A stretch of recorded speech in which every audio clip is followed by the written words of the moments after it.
Pray. Oh God, you made us in your own image and redeemed us through Jesus, your Son. Look with compassion on the whole human family. Take away the arrogance and hatred which infect our hearts. Break down the walls that separate us. Unite us in bonds of love and work through our struggle and confusion to accomplish your purposes on earth. That in your good time, all nations and races may serve you in harmony around your heavenly throne. Through Jesus Christ our Lord. Amen. Amen. Well, again, good morning. Welcome to breakfast and to the Rector's Forum. I'm very pleased to introduce to you Kurt Greenbaum.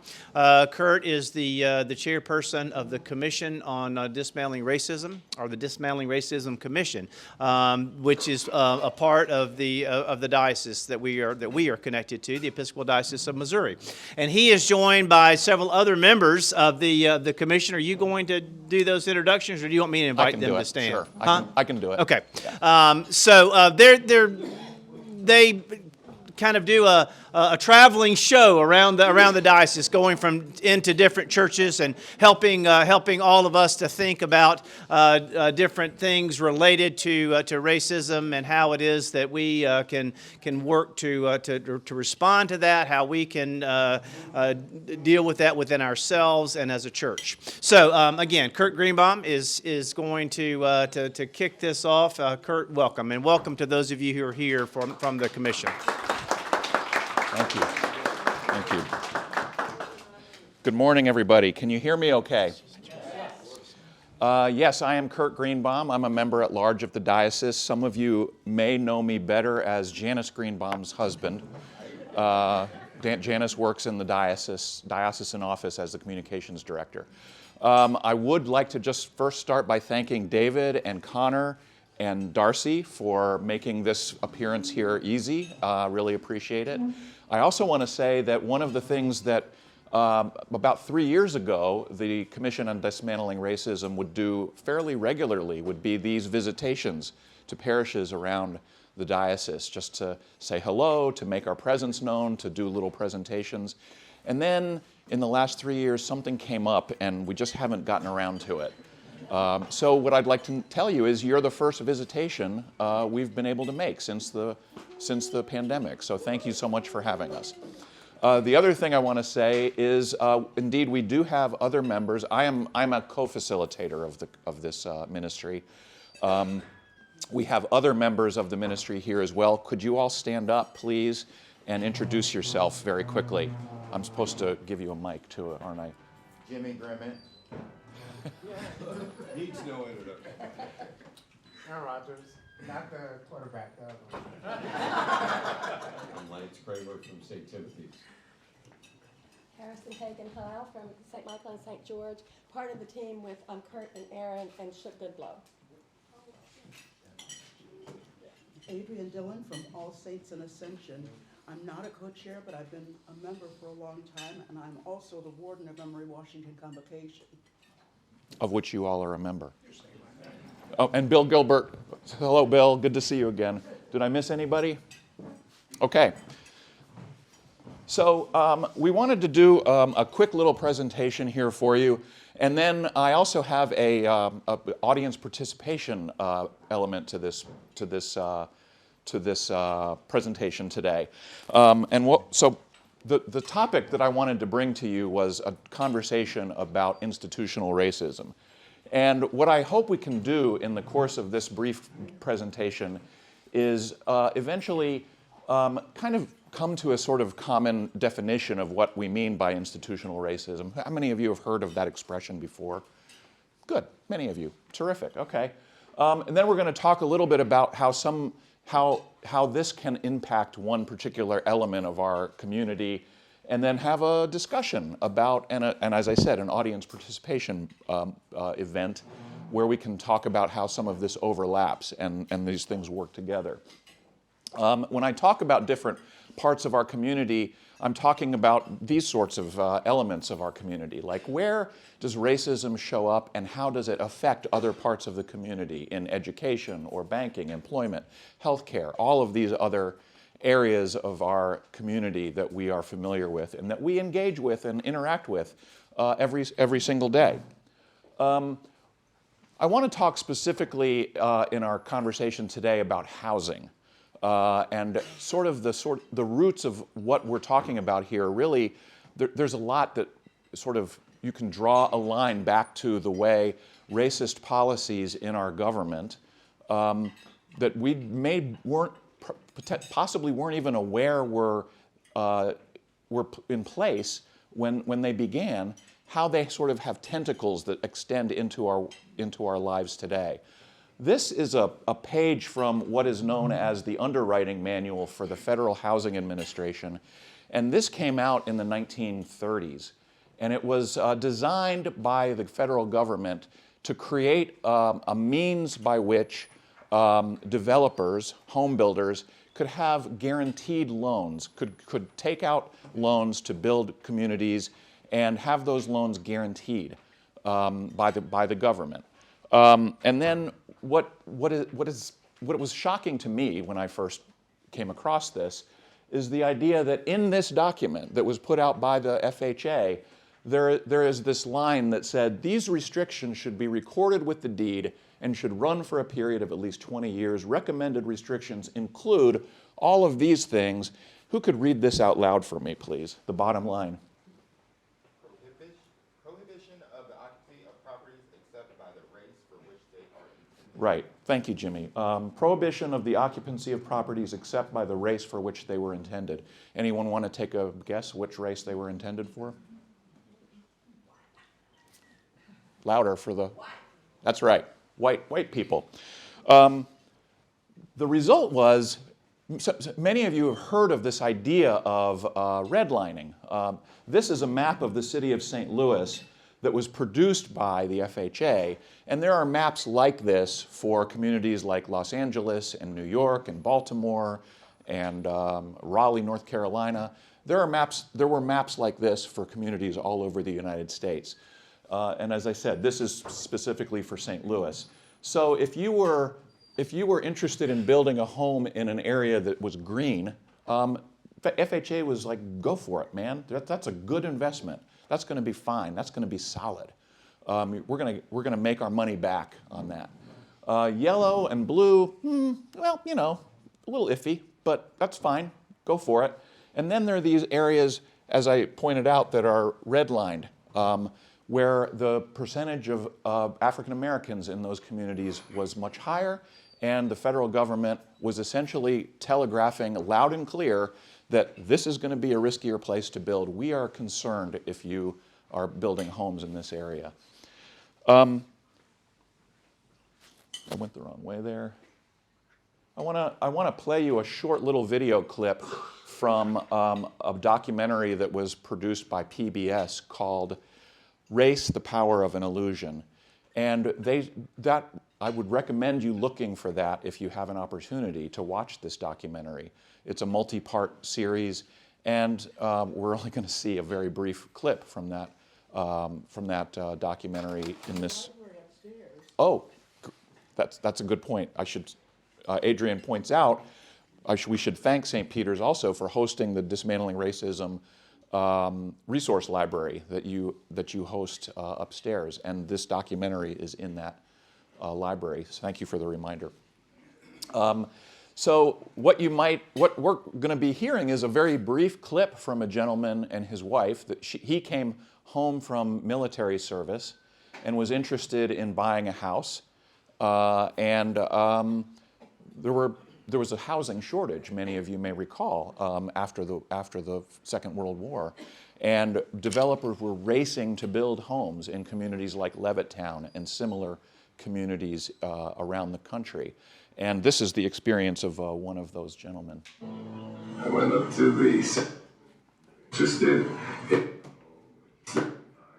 and what is the procedure? Is there an application to be filled out? So forth. So he looked at me, looked around, and he said to me, he says, listen, it's not me, but the owners of this development have not as yet decided to sell these homes to Negroes. So you may ask yourself, that was in, have I muted myself? Can you hear me still? Okay. You may ask yourself, okay, well, that was in the 1940s after World War II. And these FHA maps were developed in the 1930s. And in the late 1940s, in a landmark Supreme Court case that actually has its roots here in St. Louis, the Supreme Court basically said we can't have restrictive covenants in the sale of real estate. So why is this still a big deal? And what I want to share with you is another brief clip from a radio program called Fresh Air. My wife and I were driving on Route 67 up toward Des Moines several years ago, and this episode of Fresh Air came on with an interview with a guy I'll introduce in a moment. And it kind of stopped us cold because it sort of discusses that question that I just asked. And this is the host of Fresh Air, Terry Gross.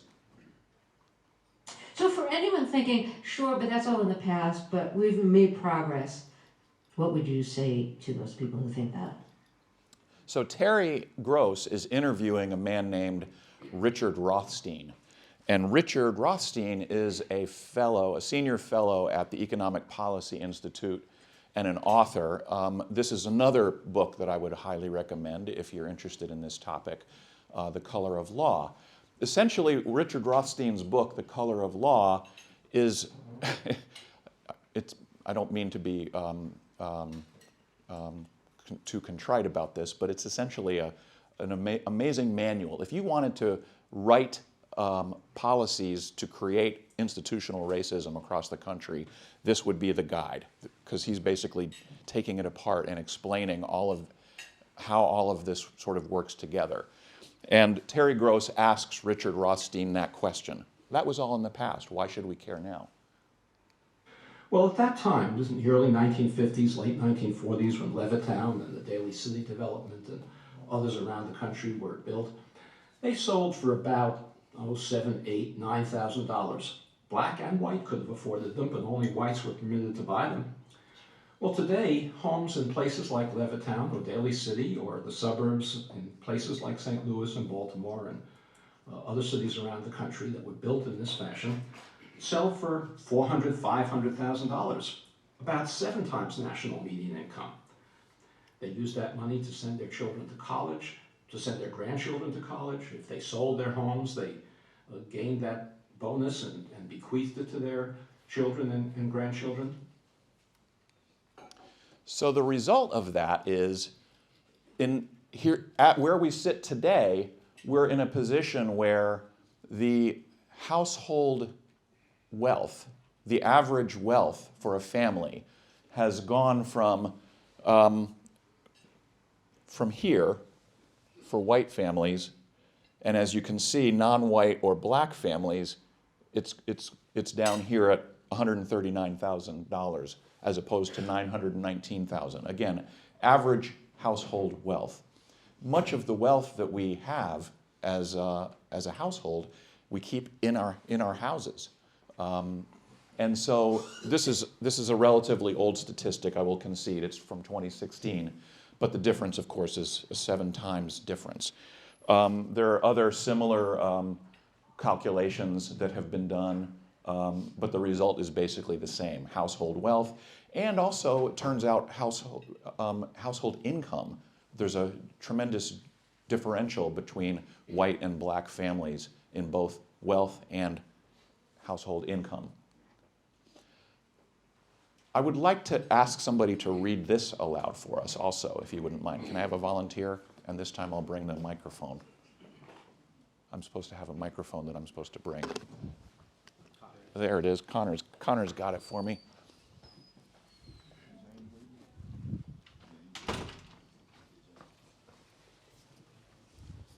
Institutional racism is the conscious manipulation of the structures of society's institutions so as to systematically discriminate against people of color by their pre-structured practices, policies, and power arrangements. Merely conforming to the institution's modes of operation frees individuals from personal discrimination. The institutions now do the discriminating for individuals. Any thoughts about that definition? What stands out to you about that?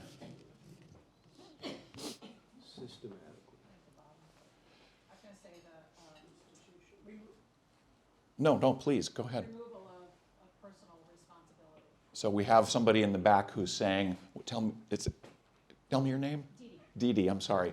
So that's exactly what stands out to me as well. Dee Dee is referring to this last line. Conforming to the institution's modes of operation frees individuals from personal discrimination.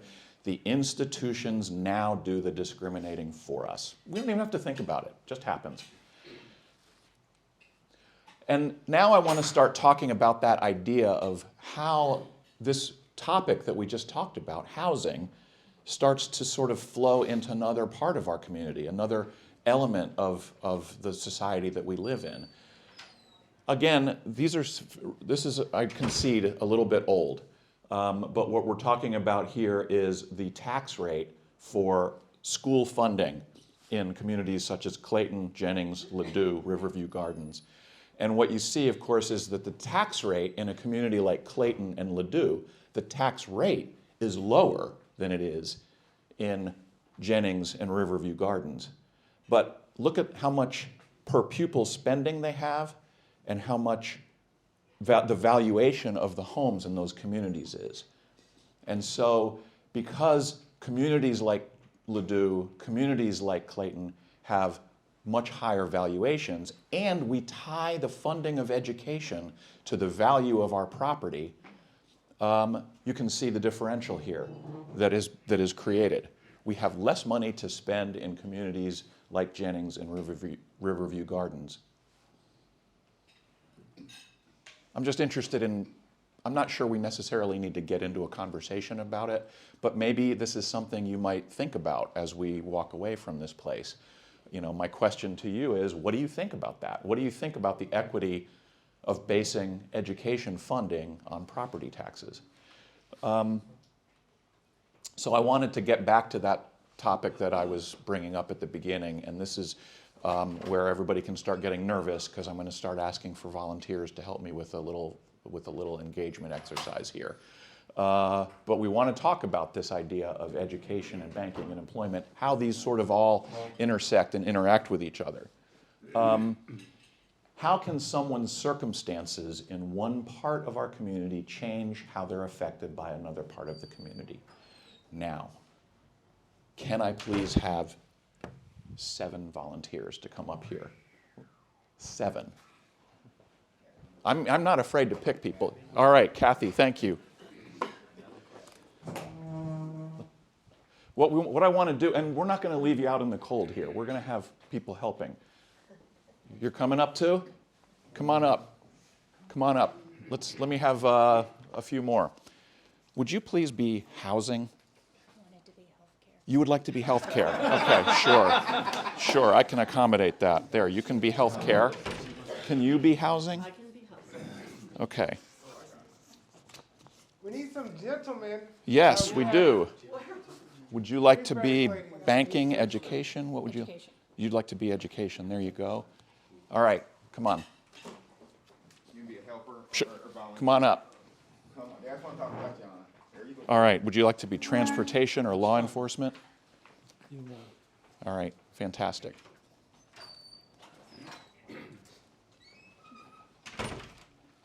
All right, come on.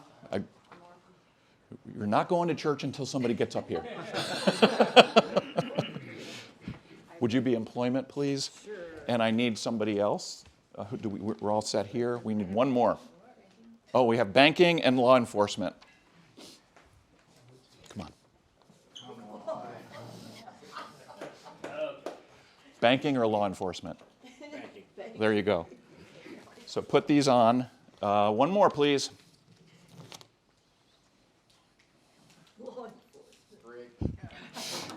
Now, I'd also like to invite my colleagues from the Dismantling Racism Commission to come up. And your role, so I need you all to get into a circle right here in front, okay? In front of the screen? Yeah, in front of the screen is fine. And then I need my colleagues to be the angels on the shoulders of these people here. And we're going to start with housing. It can be a little bit bigger, the circle. A little bit bigger. Spread out. Spread out a little bit.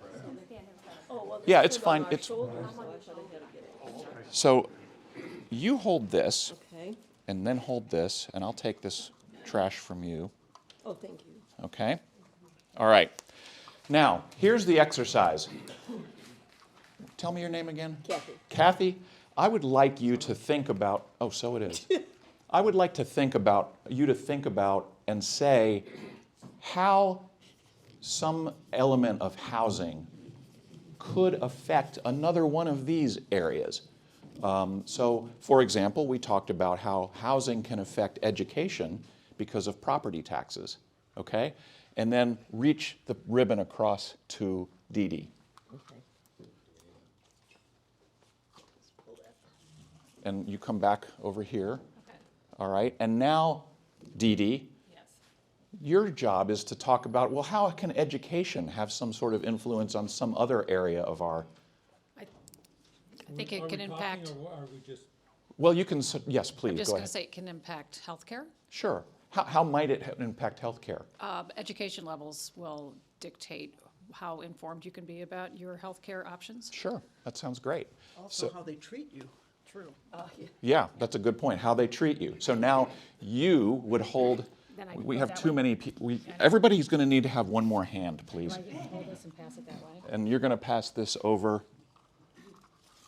to healthcare. And now, Catherine, your job is the same thing. Pick how healthcare might impact some other area of our community. Am I allowed to build on healthcare? Of course. So income levels determine insurance status. So if I'm low income, I'm either uninsured or on Medicaid. If I'm pregnant and on Medicaid, I don't get seen by the same doctors who treat people with private insurance. I get seen by residents, so we've still got segregated health care by payer. And we have horrible maternal and infant outcomes in this state. And they're horrible for everyone, and even worse for Black people. So how might that sort of bleed over into another area of our community? So this makes employment really hard because we've got moms with sick infants in the NICU, and then even things like trying to get to my job if I'm trying to take care of an infant is really tough. So now we're over to employment. Step back a little bit here. Yeah. Oh, we ran out of ribbon. Would you hold this for me? We're going to change ribbon colors now. Try and not. Yes. This is planned, by the way.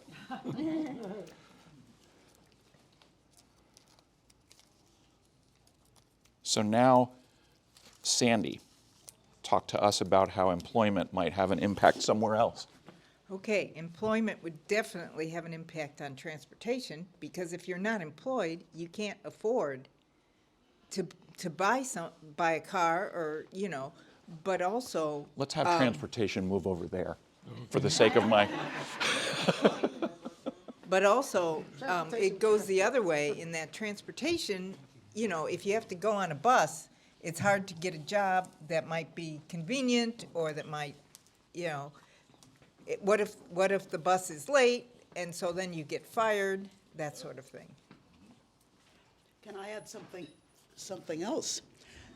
Sometimes they build the transportation lines to exclude.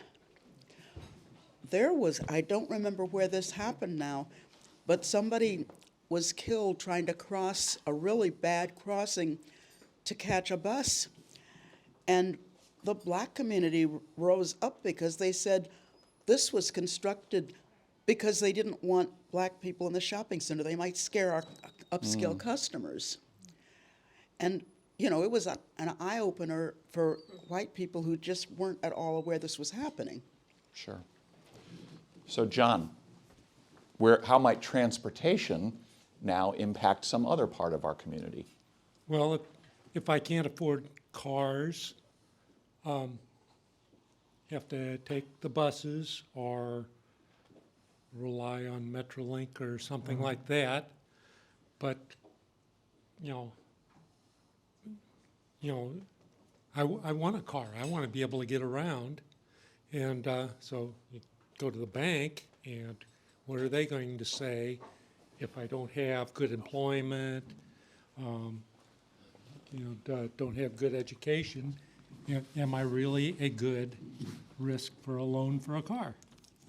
There you go. All right, good one. Hang on to that for a second. And we're going to go back over here to my friend in banking. And now I have to get another ribbon out.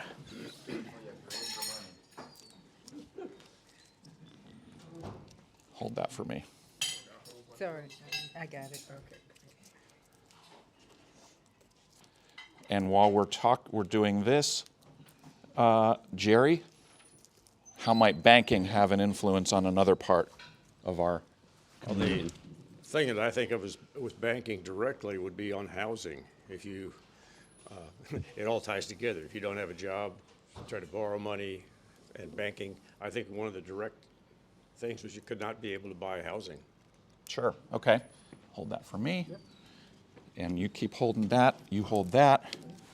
And where's housing? Kathy, I think is we're going to come back over here. Here. And now we have left out our friend Law enforcement. Matt.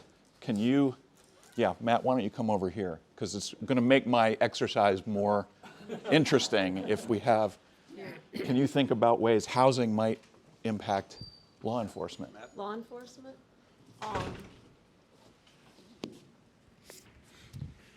Well, if I can't get a job because I can't have property in a proper location, and I don't have transportation, I'm going to get pretty angry and frustrated, and I may just go steal a car just to get somewhere, and that doesn't make much sense. So, okay, I won't steal a car. I may just give up hope and stick in the neighborhood and do whatever I can to eat. Okay, all right. So let's move this over to our friend Matt. And at this point, we're going to call this an exercise.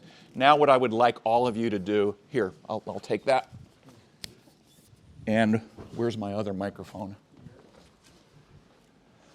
So now what I would like all of you to do, would you hold this one for me? He's talking is in the door. take off your name tags, take what you're holding in the ribbon, put it down on the floor, and tape it very gently, don't get me in trouble with your sexton, to the floor. Perfect. Now, can you all sort of step back and face the rest of the group? If you want to stand up, you can see the little web we created. By the way, those of you who went to the 8 o'clock service heard my friend Aaron talk about webs. This is just a start. We've done a very short little exercise here, but I'm wondering what your perspective is, what your thoughts are about this. I would just give up. Talk more about that. When I was a teenager, I thought if I had to live in a neighborhood like some people are forced to live in, and where crime's going on and everything else, I'd want to just kill myself. So I'd take a lot of risks. I wouldn't care. Anybody else? Any other comments about this exercise? Any observations that you've drawn? Or questions?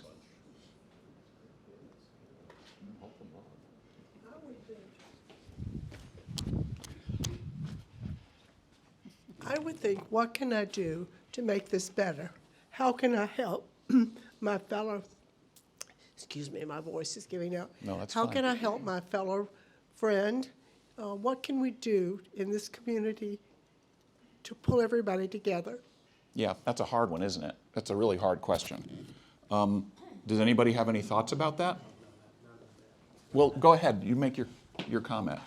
I was just going to say that intersections like that make the structure very solid.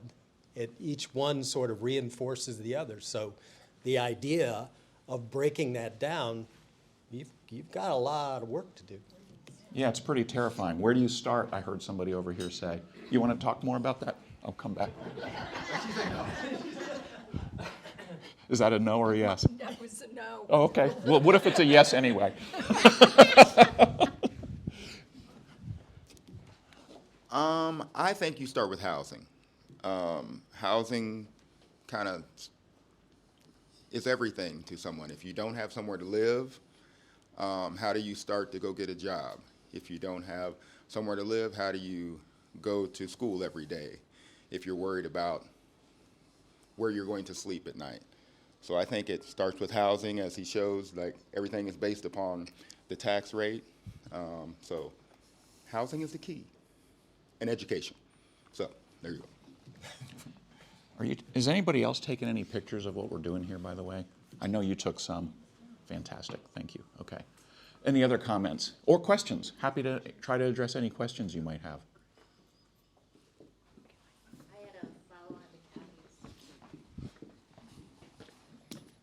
For those of us who don't live in this, the give up also applies. It seems so hard to deal with that it's easier to default to blaming individuals as opposed to looking at how we participate in this kind of structure.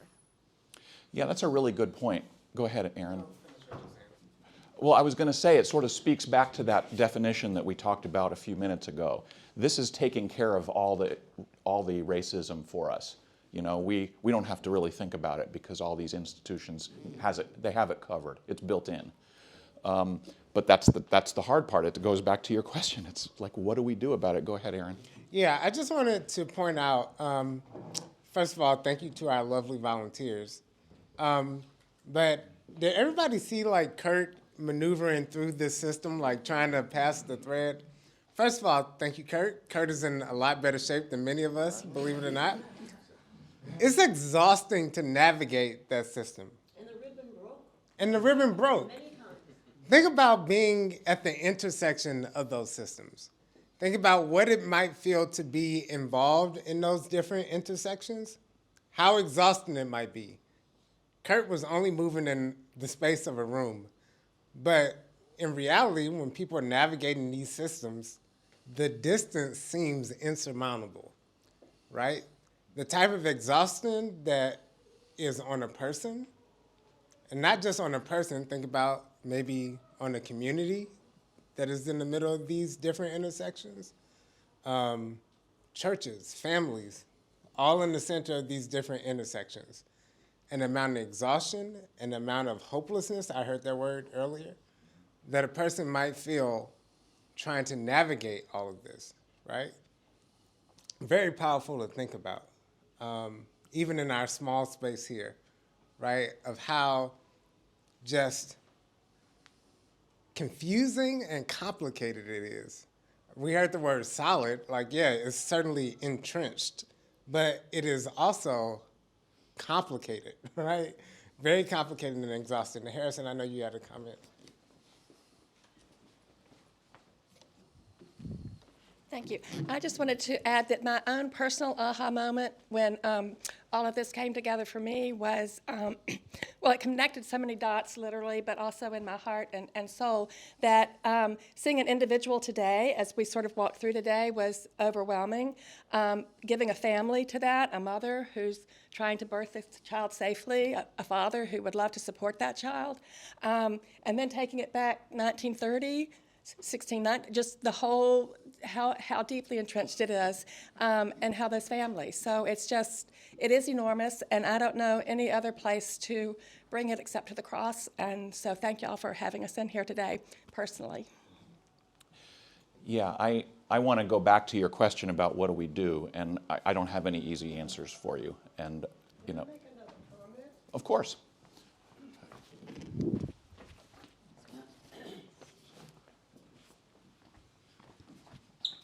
Thank you.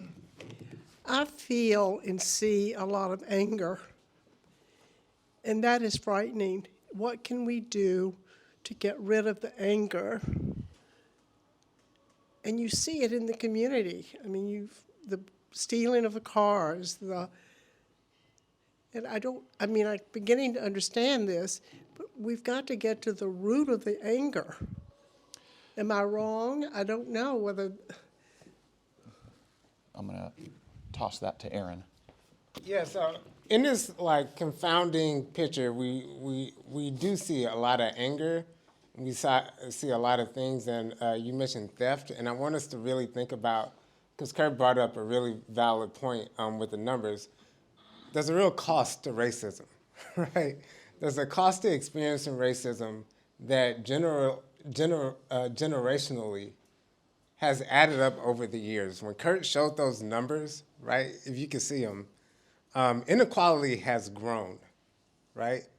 So even the inequality that already existed, and Kurt's numbers were a little dated, it has grown, right? And so you can imagine the amount of pressure, the amount of frustration, the amount of rage that happens. Now, just my opinion, I think of in terms of, I don't think that we are powerless against this web. I think that each and every one of us have within our areas of influence the ability to be able to impact this web. One of the things that we saw in the actual activity was that there were places, maybe touch points, where the web broke. The string needed to be tied up. And I think that when we are blindly involved in the system, when we're just going about our ways, right, we perpetuate the string. We allow the string to grow, get more complicated, and that sort of thing. But when we pay attention, when we recognize our own power in the system, where we see our standpoint in the system, we can begin to untie the system at those intersections where they are. Yeah, sure. If I can just add something to that, the church was mentioned only briefly in passing, but the church is a part of this situation. And specifically, the Episcopal Church has not always had clean hands here. There were bishops that claimed to own slaves. There were churches built with the labor of enslaved people. There have been resolutions from General Convention. Every convention since 2006 has asked the church, parishes, dioceses, other organizations to look into their history and find out. Now, some people will ask, well, why do we do this? Is this just to make us feel bad? No, it's not just to make us feel bad, but you confess before you get absolution. And if you remember the beloved community labyrinth that Bishop Curry likes to use as a metaphor, we go from one thing to another. We don't repair the breach before we tell the truth. So in 2012, the Commission on Dismantling Racism put out a study guide called Seeking Our Past, Creating Our Future. And it had some questions for churches to discuss and to research their history. We also had reading suggestions, things that were in the resource library that's upstairs. How many of you knew there was a resource library upstairs? Some of you. It's just opposite the reception desk, next to the elevator, and has some books. We're getting things all the time. We included things that our commission offers when we make our visitations. We are starting to look at putting out a new edition of it with updated readings and other resources. And we hope that maybe this time around, churches will start to look at where we've been, why we've done the things we've done, and it might lead us to what can we do. So another way for churches to be involved is we talked about how the system creates stress, right? How the complicated system creates stress and pressure not only on individuals but in our society. There are a lot of different areas mentioned here, and there are a lot of resources within our communities, right? Every church doesn't have the same resources, right? But it's important to think about what resources are in your particular parish. And maybe you can't, maybe you don't have people in the employment industry, but you have people, I don't know, in housing. Hey, how you doing over there? Maybe you have people in housing, right? To think about the place that you are mostly in contact with and connected to, and figuring out what resources are involved in your community to help alleviate the pressure, the confusion in that particular area. We talked about, just for an example, we talked about a family, right, that this mortality discrepancy that is happening disproportionately in minority communities, et cetera. What would it be like for a church community to lay a hold of one issue and say, for our duration of our time, we're going to hold on to this issue and do as much as we can on that particular issue, right? Not just for this generation of the church and not just for as long as our book study goes, but for the duration of the life cycle of our church. That's another way that churches can impact issues in really kind of long-standing ways. I was just going to say, I think Catherine had one thing she'd like to add, and then I think we probably need to call it a morning so I don't get in trouble with David and everybody can get to the next service. I wanted to come back to Francis and the question of anger. We're often really uncomfortable with anger, and yet if we read the Psalms are full of anger that we can turn towards God. When we had the Ferguson, the killing of Michael Brown and the Ferguson uprisings, and a lot of people came forward and told deep stories of pain, some of the response was, well, can't people just get over it? And they realized, no, we have to hear these stories. And so to me, I connect that to the Ferguson saying, the only way forward is through. So I think being prepared to hear the pain and anger that people have and not to be the ones who say when the anger is over, I think is also a space of healing and perhaps connects to truth-telling. Thank you very much. All right, I'm going to close things up by telling you just a couple of small announcements. The Commission on Dismantling Racism meets on the first Saturday of every month at 10 a.m. We have an email list that you can subscribe to, where we send articles, videos, links to things that might be of interest. If you're interested in subscribing to that list, we can add you to that. Send an email to drcommission@diocesemo.org, and we can take care of that. If you also send an email to that address, we can let you know when. At this point, we're sort of meeting sometimes in person, sometimes via Zoom for our monthly meetings. I'd also like to point out that we are sponsoring, as a commission, a trip on April 1st to Springfield, Illinois, where we're going to visit some sites, some of the Lincoln sites. That trip is leaving from here, from your parking lot, at 7 a.m. So thank you for your hospitality in that. And finally, another big St. Peter's moment is you all are hosting us for a Dismantling Racism workshop. It's a two-day-long workshop on June 9th and 10th. That's a Friday and a Saturday, right? So look for information about that as well. Please give a hand to our volunteers, who some of whom did not volunteer, but came up anyway. Yes, thank you. If you wouldn't mind, please get these things up before I get in trouble with your sexton. I would appreciate that. And David, is there anything else we have to cover at this point? I'll just echo what Curtis said about welcoming and thanking those members of the commission who are here today, and thank you all for your participation in this. God bless you. Thank you. and I'm happy to collect